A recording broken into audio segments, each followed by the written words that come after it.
Hey everyone, Luke here. Welcome to my first full-length YouTube video on my channel.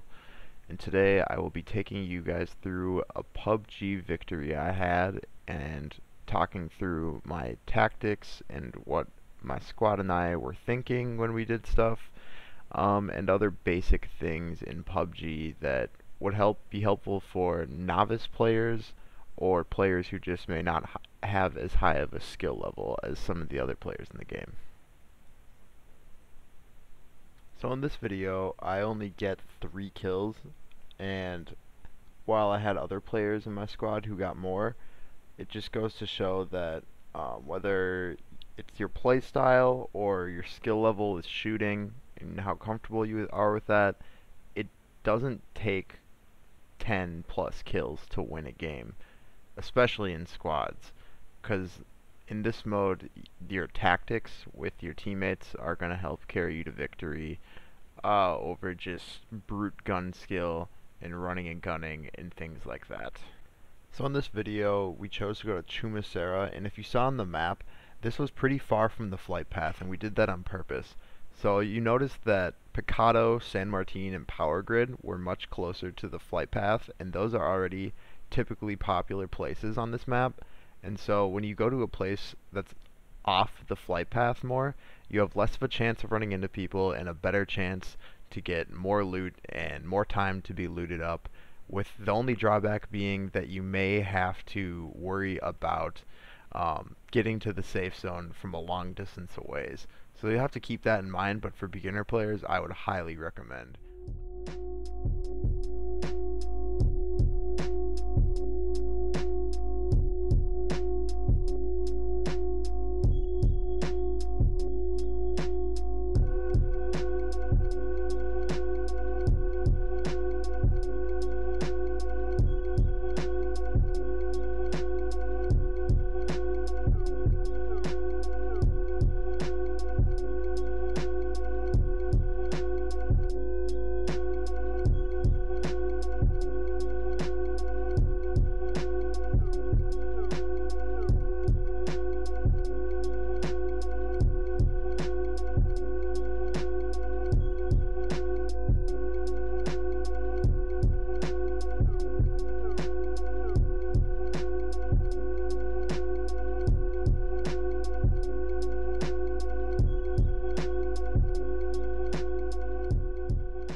So in this situation, my squad and I have rolled up on this spot, and we know there are people here, and so you can see how we are spread out and not all approaching from the same spot.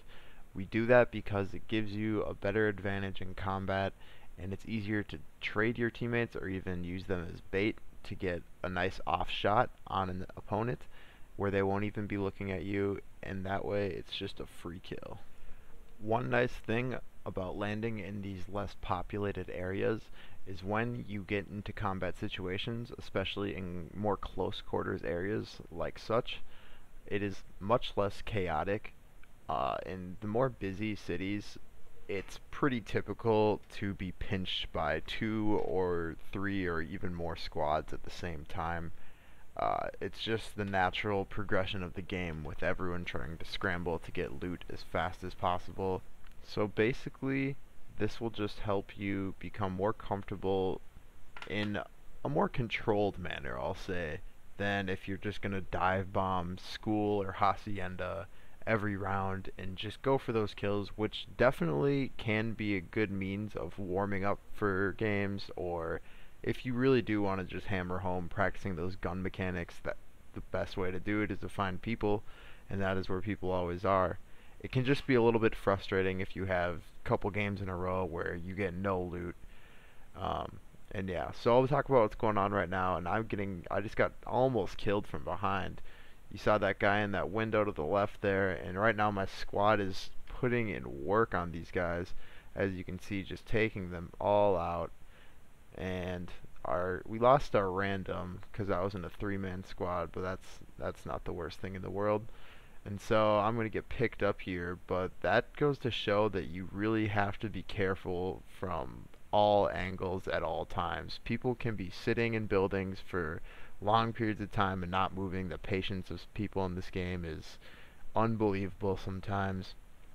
So you'll just want to have to keep an eye out for any possible situation where you could get shot from behind, like this where it's more close quarters and you're coming in against multiple enemies and you aren't sure where they are, so they really will just hold angles and wait to get a nice easy kill on you a lot of the time. So you'll have to keep an eye out for that. Anyways, back to what I was saying before I got downed. You want to be careful landing places like school and hacienda, because while it can be a great way to learn the guns and get more comfortable, it also can be very frustrating to just get no loot and die over and over, and you can't get better at the game when you're frustrated, and it's just sometimes not worth it.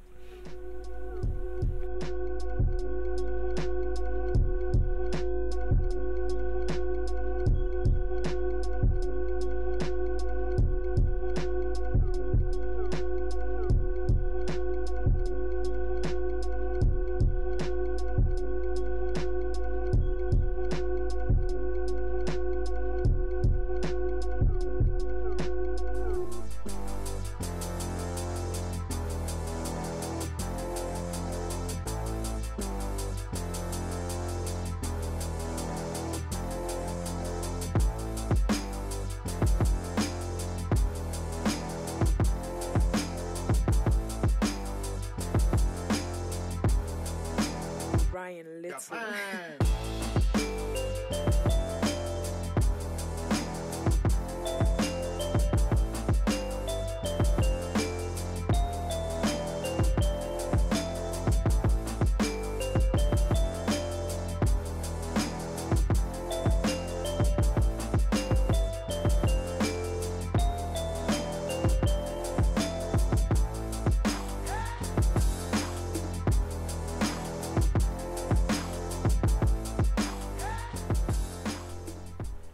Alright, so the game is starting to get closer to the end here as there are 35 people left, and you see where our marker is. We're heading to this group of houses over here.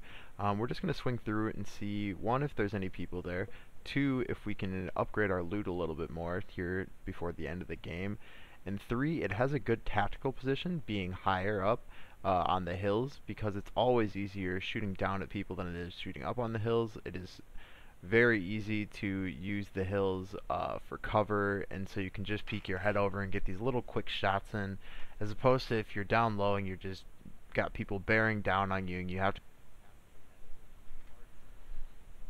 And another advantage that hills provide is that you can see further distances. It's just less obstructed by buildings and other structures, and you can get a better idea of just where people are around you and where you might have to look out from. And obviously you'll have to watch people coming down from the hills too, because like I just previously mentioned, that is naturally the advantage in combat. And so right now we know that there's people near us. We are spotted by my squad, so we're running around in these hills. As you can see, we're still got a decent little spread, so we can come at the enemy from different angles if they rush us. And so right now I'm just gonna be scanning for any little loot that I could upgrade with, but I'm not gonna be looking at every little thing, because once it gets later in the game you really don't want to spend too much time looting anymore, just because, you know, the circle's smaller, people are closer together, people are gonna be gunning for kills on people looting, because those are the easiest kills to get. So it's just a easier path to victory if you kind of get loot and get comfortable with what you have. Sometimes you might not get exactly what you want, but you kind of just have to roll with it and work with what the game gives you. So anyways, we are heading uphill here just to get better positioning within the map and with other squads around us. As you can see, I'm always looking around with that alt free look. I highly recommend using this all the time because it's the easiest way to keep going where you're going. You don't have to strafe your path at all, and you can see 360 degrees around you. So don't forget to use that feature. And so we are just continuing uphill here, trying to get some spots on some squads. We know there has to be people reasonably around us, not too far, because you just have to keep that in mind as the circle gets smaller. It's just the whole concept of this Battle Royale game and every Battle Royale game that has that gas type element closing you in closer and closer to the end of the game. So I'm taking shots here. And if you can understand where the direction is from, you're always going to want to call that out to your teammates as fast as possible so they can help you, cover you, and let you do stuff like this and heal, and also so you can protect yourself from possible future fire. And so we're just coming up on these buildings here, and another thing I'd like to point out is that when you're coming up to buildings like this or any sort of structure or cover, especially towards the end of the game, you're going to want to treat it like there are people there, like they could be around any corner. You're going to want to come in tactically, peek all your angles, and make sure that before you go somewhere that you're not going to just get shot in the face or in the back or something like that.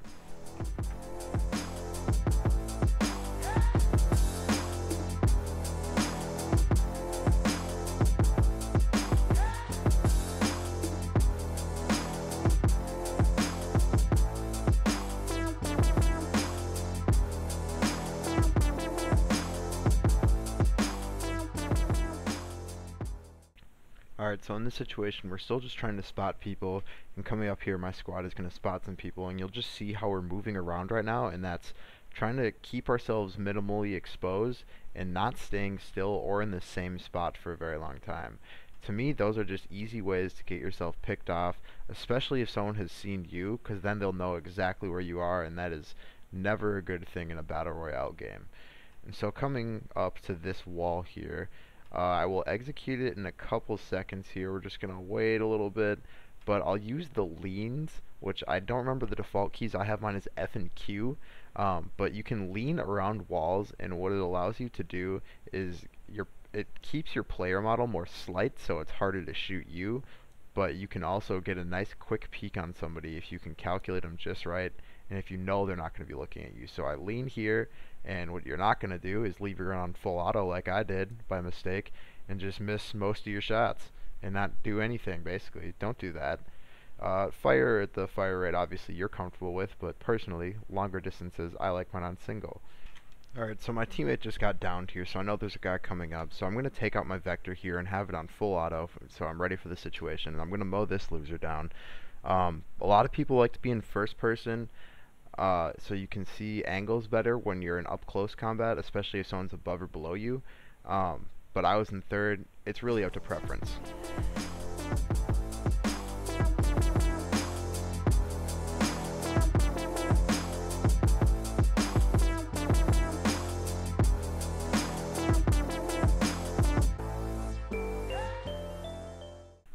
Alright, so my squad and I have cleared out all of those guys that we were just facing, and so now we're going to move up the hill more in order to get better position within the circle.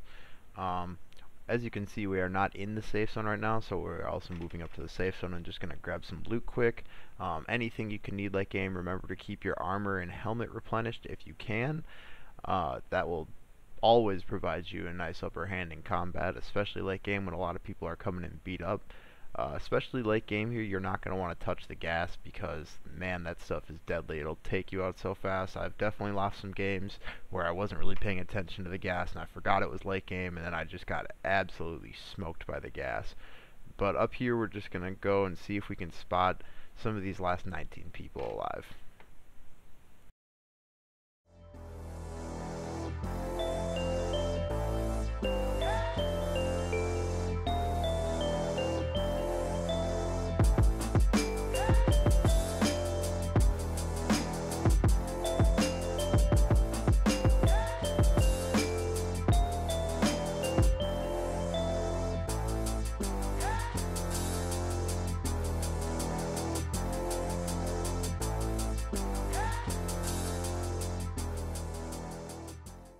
Alright, so we've got enemies out here to our south, and we know that.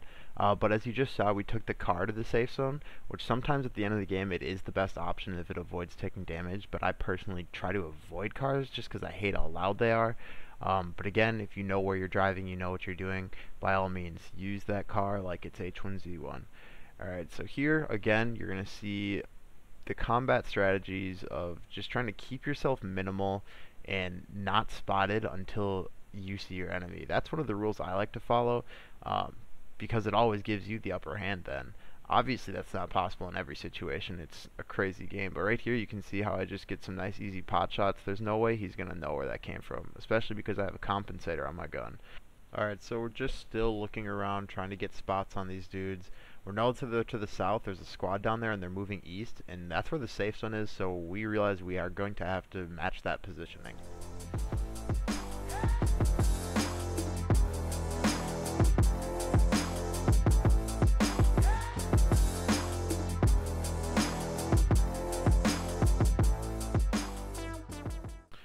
Alright, so we found ourselves on this rooftop up here. We're going to try to take these dudes out to the west.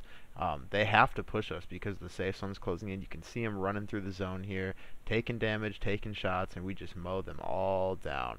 They're fully looted up, level 3 helmets, doesn't matter.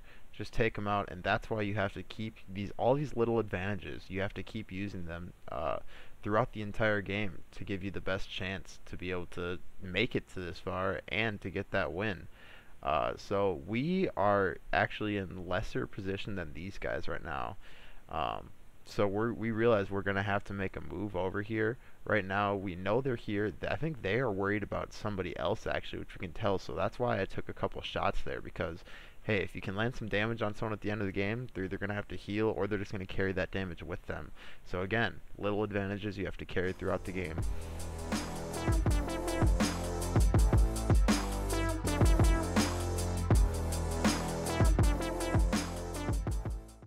Alright, so you just saw us move, and you can see how I was talking about the edge of the safe zone earlier, and that's just where I've worked myself right now. And I would not recommend getting in these stands, because if you get caught by some fire, you are really screwed. But I know they didn't see me go up here, so I was just thinking it'd be a cheeky little place to sit.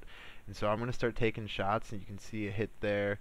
And at the end of the game, you're really just going to want to try to get people's health down like that. As you see, I do it again, because like I said, they're going to have to heal. Or they're just going to take that with them and they're just going to be hurt, and they're going to have less armor. So if you have the ammo, which at this point in the game you really should, don't be afraid to just let a bunch of bullets fly and see what sticks. I mean, unless you're really trying to conceal your position still and maybe your squad is dead, so you have to be more careful. Otherwise, I don't understand why you wouldn't want to try to take their damage down. Another thing, right here you see me throwing these frags, you want to save these for these end game situations because they are infinitely useful.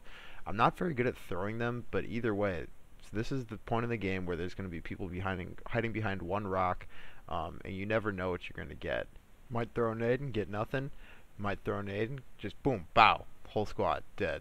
So that's why you got to keep them and store them for the end of the game, or other situations where you might have to get people out from behind a small piece of cover, or say throw it in the window of a building. And so my squad is all down right now. So at this point I am in survival mode, and I am just using every little bit of cover and everything I've got. I'm just throwing it at them.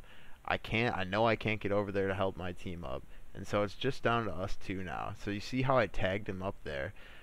That's going to really help me through the rest of the game now, and you're going to see it. All these little advantages are coming to the point right here, right where it matters. So I see him peeking right there. I see him moving. I really should have shot at him sooner. I don't know why I didn't, but I waited for him to get to the tree, and so he's peeking at those leans, and boom, he hits me right there. So I'm almost dead.